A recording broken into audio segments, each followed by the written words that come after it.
কোনো কারণ ছাড়াই চাকরিচ্যুত করেছে, যেটা অন্যায়। আমরা সবাই যোগ্য ছিলাম, আমাদের সবার ফার্স্ট ক্লাস ছিল। আমরা চাই আমাদের চাকরিটা ফিরে পেতে চাই। চাকরি পুনর্বহালের দাবিতে রাজধানীর মতিঝিলে ইসলামী ধারার ৬টি ব্যাংকের কর্মকর্তা কর্মচারীরা মানববন্ধন করেছে। ১৯ এপ্রিল রবিবার সকাল ১০টায় মতিঝিলের দিলকুশায় ইসলামী ব্যাংকের প্রধান কার্যালয়ের সামনে এই মানববন্ধন অনুষ্ঠিত হয়। তারা আমাদেরকে কোনো কারণ ছাড়াই চাকরিচ্যুত করেছে, যেটা অন্যায়। এবং এইচআর পলিসি মেনটেন করে, প্রপারলি মেনটেন করে যদি কোনো পার্মানেন্ট এমপ্লয়ি থাকে তাদেরকে এভাবে কখনোই চাকরিচ্যুত করা যায় না বিনা নোটিশে।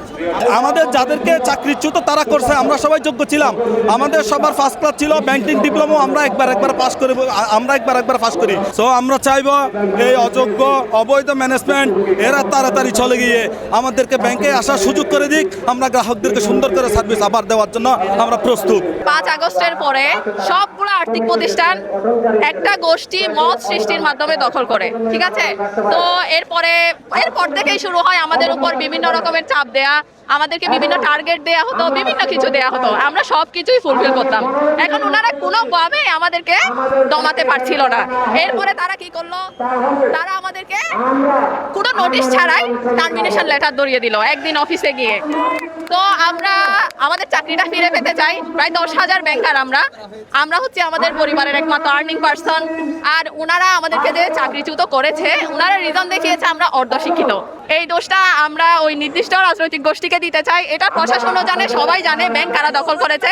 আমরা শুধু একটাই চাই, আমরা হচ্ছে সাধারণ জনগণ, সাধারণ পরিবারের লোকজন, আমরা চাই আমাদের চাকরিটা ফিরে পেতে চাই। আমরা সবাই বিভিন্ন ইউনিভার্সিটি থেকে পড়ালেখা করে চাকরি জীবনে পদার্পণ করেছিলাম। আমরা এখানে মানুষের কষ্টের কারণ হতে আসিনি, আমরা আমাদের কষ্টের কারণগুলো জানাই। ৫ আগস্ট পরবর্তী ইসলামী ব্যাংকগুলোকে টার্গেট করে যেভাবে মত সৃষ্টির মাধ্যমে ব্যবস্থাপনাকে পরিবর্তন করে আমাদের এই উল্লেখযোগ্য সংখ্যক অফিসারদের উপর অমানবিক নির্যাতন করা হয়েছে। কোনো কারণ ছাড়াই তাদেরকে চাকরিচ্যুত করা হয়েছে।